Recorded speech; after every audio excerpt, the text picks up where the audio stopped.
अब आते यूपी की बड़ी खबरों पर। आज यूपी विधानसभा में शीतकालीन सत्र की शुरुआत हुई और सत्र शुरू होने से पहले ही सीएम योगी ने विधानसभा के बाहर कोडीन कफ सिरप केस को लेकर ऐसा बयान दे दिया, जिसके बाद अब इस केस में आरोपियों को लेकर नई बहस छिड़ गई है, क्योंकि सीएम योगी ने इस केस का सपा कनेक्शन बताया है। क्या है ये कनेक्शन, देखिए इस रिपोर्ट में।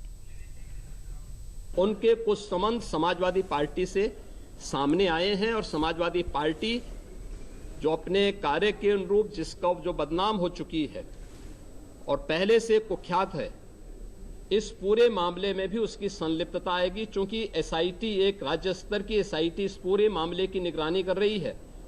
जो सपा प्रमुख के द्वारा कहा जा रहा है, ये वही स्थिति है कि यही कसूर मैं बार बार करता रहा, धूल चेहरे पर थी और आईना साफ करता रहा।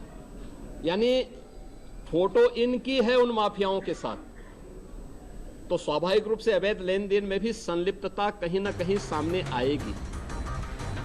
यूपी में गिरते पारे के बीच आए सीएम योगी के इस बयान ने सियासी गलियारों की गर्मी बढ़ा दी है। जिस कोडीन कफ सिरप की तस्करी को लेकर अखिलेश यादव बीजेपी पर हमलावर थे, उसी कोडीन कफ सिरप का कनेक्शन सीएम योगी ने सपा से ही निकाल दिया है। यूपी विधानसभा के शीतकालीन सत्र से ठीक पहले आया सीएम योगी का यह बयान यूपी में नई बहस को जन्म देने वाला है। दरअसल हुआ यूं कि सीएम योगी विधानसभा के शीतकालीन सत्र की मीडिया को संबोधित कर रहे थे, तभी कोडीन सिरप का सवाल उठा और इसके बाद सीएम योगी ने जो बोला वो सनसनी बन गया। ये कार्रवाई उत्तर प्रदेश सरकार के द्वारा एफएसडीए, यूपी पुलिस और एसटीएफ इनके द्वारा प्रारंभ की गई है, जिसमें अब तक हम लोग काफी बड़े पैमाने पर इसके अवैध तस्करी के प्रकरण को पकड़े हैं और इसमें व्यापक गिरफ्तारियां भी हुई हैं। लेकिन प्रारंभिक जांच में सामने आया है कि उससे जुड़े हुए जिन अभियुक्तों को एसटीएफ या यूपी पुलिस की कार्रवाई में पकड़ा गया है, उनके कुछ संबंध समाजवादी पार्टी से सामने आए हैं और समाजवादी पार्टी जो अपने कार्य के अनुरूप जिसका जो बदनाम हो चुकी है और पहले से कुख्यात है, इस पूरे मामले में भी उसकी संलिप्तता आएगी। चूंकि एसआईटी एक राज्य स्तर की एसआईटी इस पूरे मामले की निगरानी कर रही है, जिसमें यूपी पुलिस, एफएसडीए, इनसे जुड़े हुए सभी अधिकारी मौजूद हैं। इनके अवैध रूप से तस्करी के साथ साथ इससे जुड़े हुए अन्य जो महत्वपूर्ण पहलू होंगे, किन किन लोगों के पास ये धन गया है, ये बातें भी सबके सामने आएंगी और इस बारे में पूरी रिपोर्ट आने के बाद ही इसके बारे में कुछ कहा जा सकता है। लेकिन ये जरूर मैं कह सकता हूं कि जो सपा प्रमुख के द्वारा कहा जा रहा है, ये वही स्थिति है कि यही कसूर मैं बार बार करता रहा, धूल चेहरे पर थी और आईना साफ करता रहा। यानी फोटो इनकी है उन माफियाओं के साथ, तो स्वाभाविक रूप से अवैध लेन देन में भी संलिप्तता कहीं ना कहीं सामने आएगी। जांच आने दीजिए, दूध का दूध और पानी का पानी सबके सामने आएगा। विधानसभा में सीएम योगी ने सपा से संबंध का जिस आरोपी का जिक्र किया था, ये तस्वीर उसी की है। सपा प्रमुख अखिलेश यादव के साथ खड़ा ये शख्स कफ सिरप मामले में आरोपी आलोक प्रताप सिंह है। इसी फोटो का जिक्र करते हुए सीएम योगी ने सपा को घेरा है। हालांकि सीएम योगी के बयान से कुछ ही देर बाद अखिलेश यादव ने सोशल मीडिया प्लेटफॉर्म एक्स पर पलटवार किया है। अखिलेश ने बिना नाम लिए सरकार पर तंज कसा और इसके बाद लखनऊ से लेकर दिल्ली तक सियासत गर्म हो गई। यूपी में अगले साल विधानसभा चुनाव भी है, इसीलिए ये मुद्दा और गंभीर हो जाता है।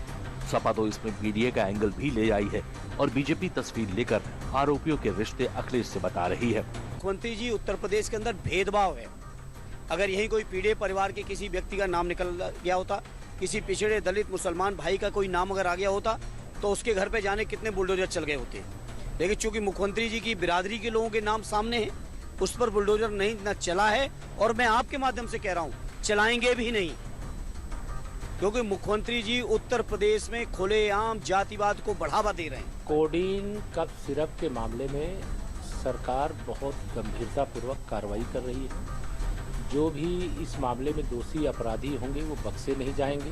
लेकिन आज मुझे एक फोटो प्राप्त हुई है जिसमें ये एक आलोक सिपाही और एक ये डब्बू यादव है और ये श्री अखिलेश यादव है। बाकी सारे चेहरे आप पहचानते हैं। तो आलोक सिपाही बना सपाही, ये तो स्पष्ट चित्र दिखाई दे रहा है। तो समाजवादी पार्टी को इस पर जवाब देना चाहिए। समाजवादी पार्टी स्वयं सभी प्रकार के माफियाओं के संग खड़ी रहती है। माफियाओं से रिश्ता टूट जाएगा तो सपा खत्म हो जाएगी। ये पूरा मामला अब एक बड़े राजनीतिक विवाद का रूप ले चुका है। सत्ता पक्ष और विपक्ष आमने सामने हैं, लेकिन इस पूरे विवाद को समझने के लिए आपको ये समझना पड़ेगा कि आखिर ये शुरुआत कहां से हुई। इस कहानी की शुरुआत 18 अक्टूबर को सोनभद्र के रॉबर्ट्सगंज से हुई। आबकारी विभाग ने राजस्थान और महाराष्ट्र नंबर के 2 संदिग्ध कंटेनरों को रोका। ऊपर से देखने पर लगा कि इसमें नमकीन और चिप्स के पैकेट लदे हुए हैं, लेकिन जब तलाशी ली गई तो सच सामने आया। चिप्स के नीचे 11,967 बोतलें स्कफ कोडीन सिरप की छिपाई गई थी। ड्राइवर से पूछताछ हुई तो कड़ियां गाजियाबाद के वसीम और आसिफ से जुड़ी और अंत में नाम सामने आया शुभम जायसवाल का। जांच और तेज की गई तो पता चला कि ये सिर्फ एक ट्रक की बात नहीं है, बल्कि एक संगठित गिरोह है। इसमें नेता, माफिया और बड़े बड़े रसूखदारों के नाम शामिल होने का आरोप है। अब इस सिंडिकेट की पूरी इनसाइड स्टोरी भी आपको समझाते हैं। यूपी के वाराणसी, जौनपुर और लखनऊ सहित कई जिलों में कोडीन आधारित कफ सिरप के इस अवैध नेटवर्क का भंडाफोड़ हुआ है। ये पूरा विवाद करीब 2000 करोड़ के अवैध नशीली दवाओं के कारोबार से जुड़ा है।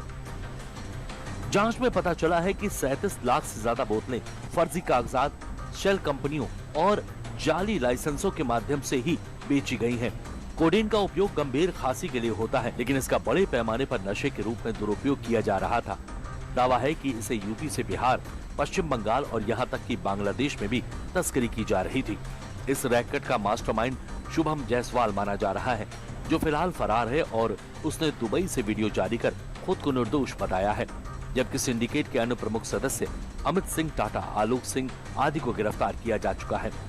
यूपी सरकार ने मामले की गहराई से जांच के लिए एक एसआईटी टीम गठित की है। इसमें ईडी की भी एंट्री हो चुकी है ताकि पैसों के लेन देन की जांच की जा सके। अब तक करीब 1 दर्जन से ज्यादा दवा कारोबारियों पर केस दर्ज हुआ है और मास्टरमाइंड के करीबियों के ठिकानों पर छापेमारी की गई है। ये जो आरोप प्रत्यारोप करते हैं ना, आज उनके फोटो भी आ गए हैं माफियाओं के साथ, दिखाई दे रहे हैं। माफिया से गिफ्ट लेते हुए दिखाई दे रहे हैं। ये वे लोग हैं जिन्होंने पूरे प्रदेश की पहचान में बदनुमा दाग लगाया था। फिलहाल बीजेपी अब आरोपी आलोक सिंह के साथ सामने आई अखिलेश यादव की तस्वीर को लेकर सपा पर हमलावर और इस पूरे मामले का कनेक्शन सपा से बता रही है। अब हकीकत क्या है, ये जांच पूरी होने के बाद ही सामने आएगा।